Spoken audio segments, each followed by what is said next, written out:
Tadi kita dimaklumkan bahawa salah seorang dari jemaah masjid kita, katanya dekat ke Masjid Bubur Sabar tapi sering solat di masjid kita, meninggal dunia.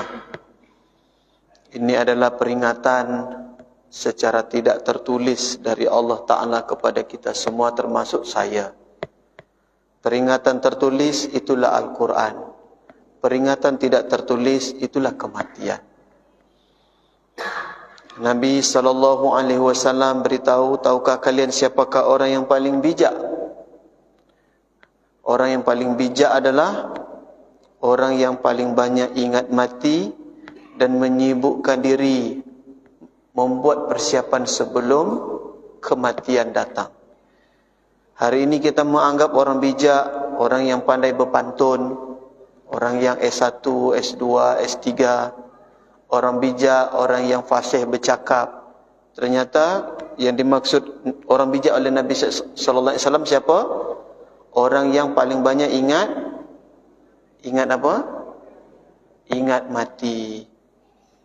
Bukan yang paling banyak ingat habiskan anggaran tahun ini menjelang tutup buku, ya Bang Haji. Bukan yang paling banyak mengumpulkan KTP menjelang 2024, bukan. Siapa orang yang paling bijak? Orang yang paling banyak ingat. Ingat apa? Ingat kematian. Cukup ingat saja? Tidak. Kata Nabi, sibuk dengan persiapan amal sebelum mati. Wirid, majlis ilmu, duduk dalam pengajian, baca Quran, zikir, dakwah, ini adalah bahagian pembuktian bahawa kita sedang membuat persiapan-persiapan sebelum mati. Ustaz, saya bangun rumah besar, mewah lagi Ustaz. Itu persiapan mati tidak tu? Ya, kalau rumah itu dipakai untuk agama, untuk khidmat tamu, untuk undang anak yatim bagi makan. Tapi kalau hanya sekedar bermewah-mewah, untuk megah-megah, untuk kesombongan, ini masalah. Ustaz, saya baru ambil mobil baru, keluaran terbaru, Lexus, Pajero, Fortuner. Apakah itu bagian dari persiapan mati? Jawab. Apa jawabannya? Bisa jawabannya iya kalau mobil kita gunakan untuk bantu agama Allah, bantu orang Islam yang lain, gunakan untuk agama, khidmat tetangga. Siapa yang sakit silakan beritahu, saya ada mobil standby 24 jam. Mobil bukan sekedar nak berbangga-bangga menunjukkan mobil baru, tapi disiapkan untuk berkhidmat kepada umat Islam. Kalau ada ulama datang, habaib datang, kita beritahu pengurus masjid, mobil saya siap jemput bandara. Minyak semua saya tanggung sendiri, sopir saya bawa sendiri. Kalau tidak saya cari orang lain. Tak perlu lagi memikirkan kenderaan untuk jemput kalau kita ada acara. Berarti mobil masih ada hubungannya dengan agama dan akhirat? Iya. Ini untuk mencari membenarkan kalau ada kawan-kawan beli mobil rumah besar supaya tetap dianggap bagian dari persiapan akhirat. Nanti dibilang ini dunia aja semua. Nanti tersinggung kawan-kawan kita yang lain. Malam ini kita akan mengkaji tentang hadis-hadis Nabi SAW berkaitan dengan Al-Quran.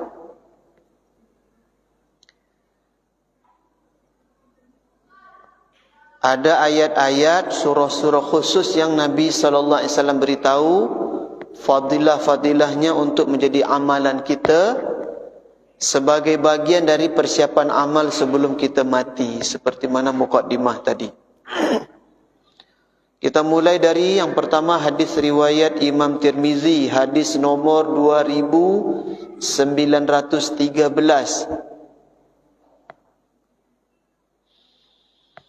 An Ibni Abbasin radhiyallahu ta'ala anhuma qala Rasulullah sallallahu alaihi wasallam, dari Abdullah ibnu Abbas radhiyallahu ta'ala anhuma, ia berkata bahawa Rasulullah sallallahu alaihi wasallam bersabda, innal ladzi laisa fi jawfihi syai'un minal Qur'an, sesungguhnya seseorang yang di dalam dadanya, di dalam hatinya tidak terdapat Quran sedikit pun.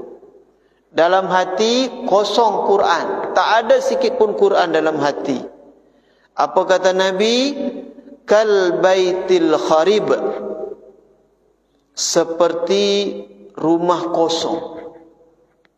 Orang yang dalam hatinya, dalam dadanya sedikit pun tidak ada Al-Quran, Nabi SAW membuat perumpamaan kal baitil kharib, seperti rumah yang kosong. Kalau di kawasan komplek kita ni, kampung kita ni, ada rumah 20 tahun ditinggalkan oleh pemiliknya.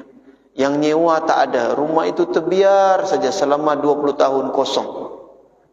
Kira-kira yang akan mengisi rumah tu siapa, Pak Haji? Apa isinya? Diisi oleh jin. Jin Islam atau jin kafir? Wallahu a'lam. Kita tak tahu. Tapi yang jelas kalau rumah tu kosong, dia akan diisi oleh makhluk lain. Kalau ada orang umurnya 20 tahun, 30 tahun, 40 tahun, hatinya kosong dari Quran, kata Nabi seperti rumah kosong. Kalau ada hati kosong dari Quran, seperti rumah kosong isinya hantu, jin. Kalau ada hari ini orang Islam hatinya tak ada sikit pun Quran, apa isi hatinya? Jadi kalau ada hari ini orang Islam perangainya macam jin, macam syaitan, macam hantu, ada kemungkinan memang dia kosong hati dari Quran. Boleh jadi kecil-kecil dulu degil, suruh mengaji tak mau, pergi ke surau, pergi main. Setelah besar baru menyesal. Syukur menyesal. Kalau tak menyesal, dia terus dalam keadaan begitu, na'udzubillah. Dalam hadis riwayat Imam Muslim, ini lebih tegas lagi. Kalau tadi untuk pribadi kita, untuk orang individu, bahawa kalau dalam hati seseorang tak ada sedikit pun Al-Quran, seperti rumah yang kosong. Berikut ini hadis Nabi, hadis riwayat Imam Muslim, hadis nomor 1824. Yang ini Nabi kata tentang rumah pula. Bagaimana dengan rumah yang dalam rumah itu, sekiranya dalam rumah itu tidak ada dibacakan Quran.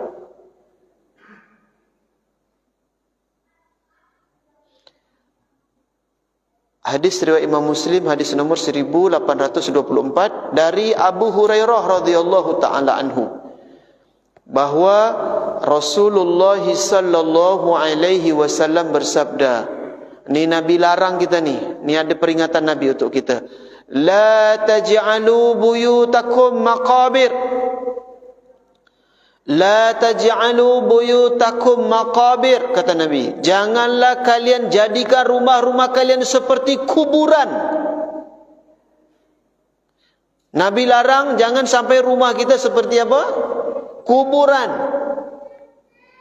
Inna syaitan yanfiru minal baitil ladzi taqra'u fihi suratul Baqarah.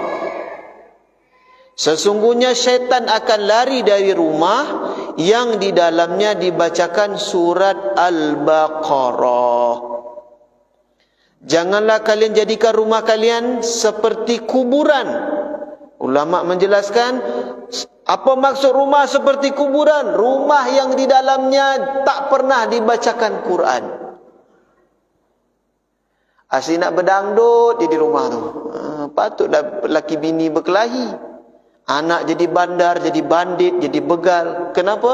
Di rumah tak pernah diperdengarkan Quran. Hari ini rumah orang Islam mendengar apa? Ada lagi rumah kita di sini yang macam karaoke, bar, diskotik, ada lagi? Mudah-mudahan tak ada.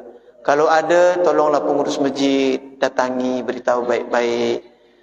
Tuan, kita ni orang Islam, kita orang Melayu, ini tanah Melayu, ini orang Islam, maka sebaiknya rumah kita pun macam rumah orang Islam. Yang didengar itu Quran, bukan pop, rock, dangdut. Jangan rumah jadi apa? Jadi bar, jadi diskotik. Dan jangan sampai kita ahli-ahli masjid ni, rumah kita macam tu lagi, na'udzubillah. Ustaz dah terlanjur beli dah Ustaz, macam mana alat-alat tu? Dijual sayang. Itu kualitas bagus Ustaz. Pakai, tapi bukan untuk berdangdut. Pakai untuk apa? Buatlah majlis-majlis ilmu di rumah. Pakailah sound system tu. Undang anak-anak tahfiz. Jadikan satu kali datang khatam 30 juz. Kalau anak tahfiz tu 30 orang, satu orang 1 juz. Berarti sekali duduk selesai 30 juz. Pakailah sound system yang bagus di rumah tu. Yang dulu dipakai untuk apa? Untuk berkaraoke. Sekarang pakai untuk mengaji. Kata Nabi, jangan sampai rumah-rumah kalian seperti kuburan. Kalau ada rumah orang Islam tak pernah terdengar Quran, tak pernah dibacakan Quran dalam rumah, kata Nabi, Nabi sudah lama ingatkan kita, jangan sampai jadi kuburan.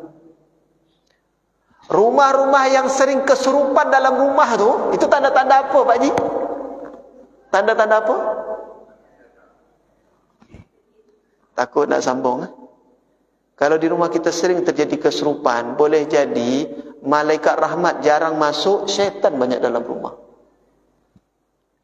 Bagi ibu-ibu, ni khusus ibu-ibu yang suka koleksi, apa nama Bang Haji? Yang ada gajah, yang ada singa, macam-macam jenis apa, keramik-keramik patung tu. Yang suka hobi koleksi, saya ingatkan, kalau dapat elakkan. Sebab itu bisa jadi menjadi sarang jin di rumah. Kalau dapat elakkan. Ustaz, kalau di rumah kami tu Ustaz, jin tu takut kami Ustaz, bukan kami takut jin. Ada yang begitu? Ada yang begitu? Allahu Akbar. Dulu waktu saya masih kuliah S1, ada satu orang nasihatkan saya, kalau ingin masuk rumah baru, rumah itu sudah kosong, ditinggal, kemudian masuk ke rumah itu, maka sebaik-baik Al-Quran yang dibacakan adalah surat Al-Baqarah. Ternyata memang ada dalilnya. Hadis riwayat Imam Muslim yang kita sedang bahas ini. Sesungguhnya syaitan akan lari dari rumah yang di dalamnya dibacakan surat Al-Baqarah.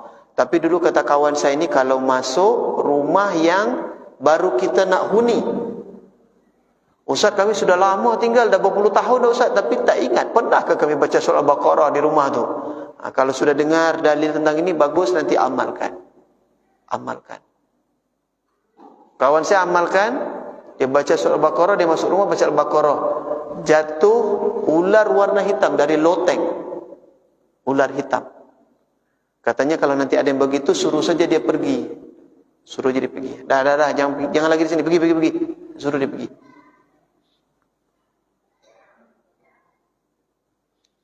Yang paling bagus apa? Setiap bulan khatam Quran di rumah kita, itu yang terbaik. Saya dulu ingat ada salah seorang Kapolda Riau, tapi saya lupa ni zaman siapa dulu. Setiap bulan diundang anak-anak pondok tahfiz ke rumah dinas, kemudian mereka ngaji. Sekali duduk khatam 30 juz. Dan di rumah dinas Pak Gubernur saya pernah datang 2 kali. Itu rutin setiap bulan juga. Pak Gub undang ustaz-ustaz, undang pengurus-pengurus masjid paripurna untuk baca Quran. Kalau ada 60 orang, berarti bisa 2 kali khatam. So, 1 orang 1 juz. Bagus amalan. Dibuat di rumah-rumah kita, supaya rumah kita jangan jadi apa? Jangan jadi kuburan. Rumah besar, mewah, tapi kata Nabi, macam kuburan. Apa sebab? Jarang dibacakan Quran di rumah kita.